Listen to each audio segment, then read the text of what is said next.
Shamarraan Biyya Araba Jirtan akkaawuntii keessan irraa yookiin buukii keessan irraa maallaqa qabdan fira keessan harkaas haa ta'u akkasumas immoo maatii keessan harkaallee haa ta'u warri maallaqa biyya Arabaa keessaa hojjettanii dafqa keessan xirritti gootanii xaragdanii ho'an mana Arabaa damdamattanii qorrasaa damdamattanii xabbi gootanii maallaqa keessan fiddanii kan maatii keessan gargaaraa jirtanis kan kaawwattanii immoo boruu itti jijjiiramna nama taana jettanii waa hedduu laayivii keessan gaa'ela keessan hojii keessan waa hedduu dhiistanii dhuftanii mana namaa keessatti mataa keessan gadi qabattanii reebamaa arrabsamaa dararamaa ukkubsattee mana yaalaa kan hin dhaqne ukkubsattee ciistee kan hin boqanne namni tokko kan bishaan qorraa sitti hin laanne yoo ati fayyaa qabaatte malee baay'een keenyi ukkubsannee kaanee jechuudha namni bishaan qorraa sitti laatu hin jiru darajaarra hudduutiin lafarra fooqxee bishaan budduuqfatta malee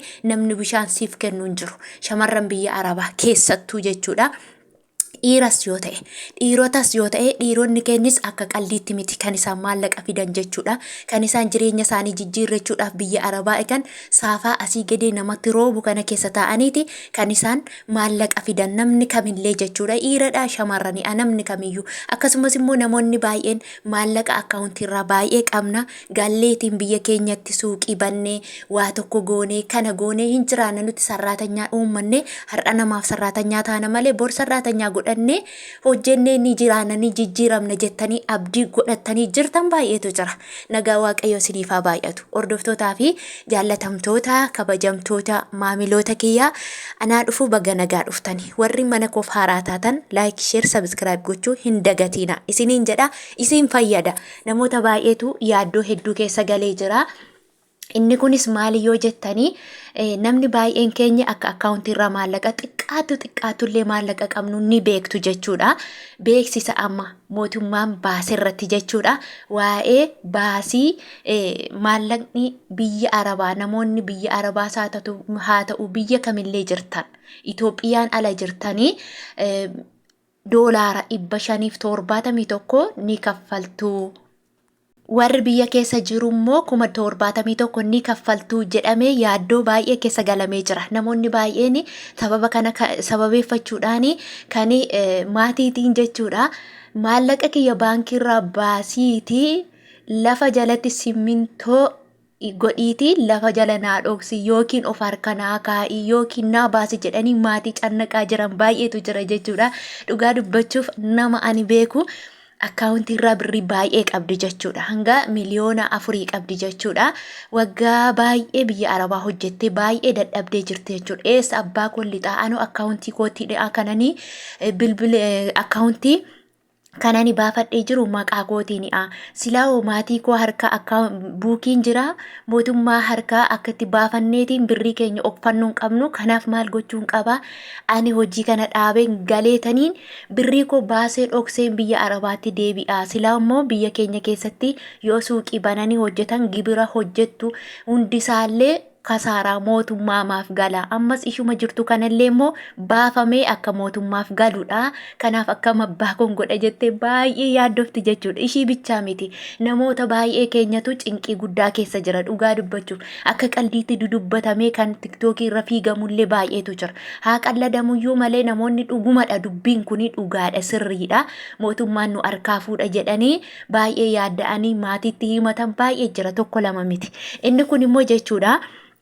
Akka amma mootummaan jedhee jecha kana baasetti galiin nuti argannuu fi baasiin akkasumas liqiin nurra jiru hanga baay'ina uummata Itoophiyaa miliyoona 120 kanaaf yoo hirame hanga kana ga'aa doolaaratti yoo herreegne doolaara 500 fi 71 gahaa yoo birrii Itoophiyaatti herreegne immoo 71 ga'a nama lammii Itoophiyaa biyya alaa fi biyya keessa jiran hunda otoo sheer ta'ee kana ga'a liqiin uummata Itoophiyaa irra jiru mootummaa Itoophiyaa irra jiru jedhe malee mootummaan akkiit sirriitti dhugumatti ni kaffalta hin jenne akkasumas immoo baankii keessa warri qabdan yoo isin kaffaluudha baattan baankii keessa warri qabdan giddiin isan harkaa fuudhama kan jedhu mootummaan hin jenne. Haqa dhugaan siniin jedha. Namoonni kanatti yaaddooftanii cinqamtanii baay'een keessa waan jirtaniif dhugumammoo otoo dhuguma dhugaa ta'eeti. Akkasitti otoo gubannu otoo ciincofnu kan lubbuusaa aarsaa godhee galee jira biyya Arabaa keessatti.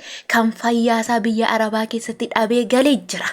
Firiidamii toon argin ciisee toon hin boqatiin ijaazaa gaaf tokko otoo ijaazaa yookiin immoo boqonnaa maal fakkaatu otoo ija isaan hin argin waggaa 10 meeqa ejjete kan biyya abbaasaatti galeet immoo suuqii banee kassaree kan biyya Arabaatti deebi'ee baay'eetu jira.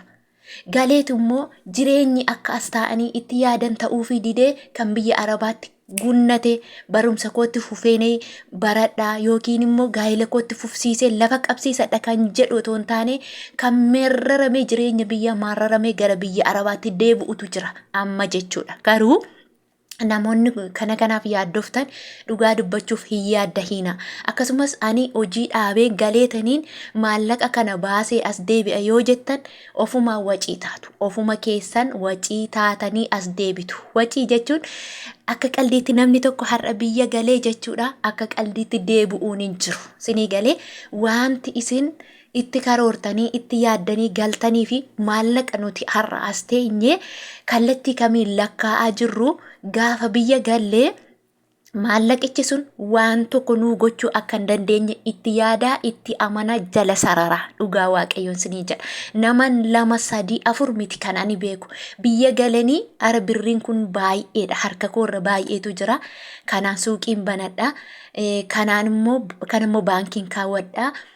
Kanammoo ittiin waan mana koo keessaan guuttadha jedhanii gaafa galan jechuudha. Qodaa mana isaanii keessaa otoon guuttatiin 7, 2, ji'a 2 otoon fixiin liqii as deebi'anii si gaafatu. Maaloo gara biyya Arabaatti na deebisi jedhanii.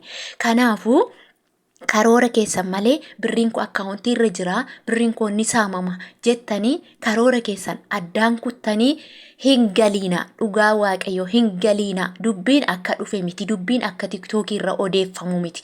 Mootummaan nu ga'a kan jedhu malee sirriitti akkii xinni kaffalta kan jedhu hin jiru jechuudha. Kanaafuu namoonni hojii keessan dhiiftanii baararamtanii akkasumas immoo yaada malee hamilee malee ergan akkas ta'eeti maal abbaashee namaaf ergama ijoollee namaaf shintibeetii namaa dhiqaa akkasitti dararame hojjedhee akkamittan ani mootummaaf kenna maallaqa kana akkasitti dhiiga koo xabbi godhee fideetaniin akkamitti mootummaaf kenna kana wannaa galeetaniin akkuma biyyi Itoophiyaa ta'en ta'a kan jettanii itti yaaddanii yaaddoftaa hojjetanillee jirtu hamilee dhabdanii baqa hojjechuufillee isin jibbisiise baay'ee keessantu jira jechuudha. Kanaafiyyuu waan namni odeessotoon taane qabatamaan hanga qabatamaan tokko harka kee irra gahutti hojii kee dhiistee maararamtee gara biyyaatti hin galiin maallaqa kee akkaawuntii irraa aqxee baaftee durriyyeef laattee hin kaahiin. Dhugaa waaqaa siniin jedha. Wacii achitti baafteetiin immoo ammoo gara biyyaatti as deebitu waa tokko irra sii oola jechuudha. Kanaafuu yaaddoo kana keessaa cinqii kana keessaa galtaniitiin waan biraa keessa akka galtanii gara biyya Arabaatti si'ala lammaffaa hin deebine jechuudha. Dhugaa waaqayyooti ani nama sirriitti achi keessaa hojjetu dhugumatti gaafadhe akkiitti sirrii isaa gaafadhe malee kuni hojii akkarra akkan oolle itti amaneen sinitti himaa jiran na amanaa baay'een keessan na amanaa jechuudha.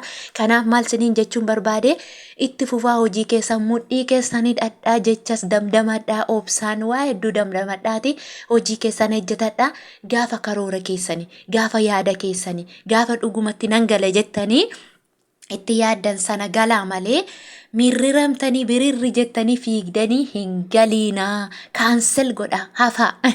Namoonni tikeetti kutachuu yaaddanii jirtan namoonni cinqii hirriba otoo rafiin ilaalaa bultan har'a borummoo buukii keessan irraa maallaqa keessan ilaalaa bultan hirriba keessan biddinni godhaa rafaa ganama ka'aatii madaamii keessan jala tuk jedhaati hojii keessan ejjetadha isiniin jedha.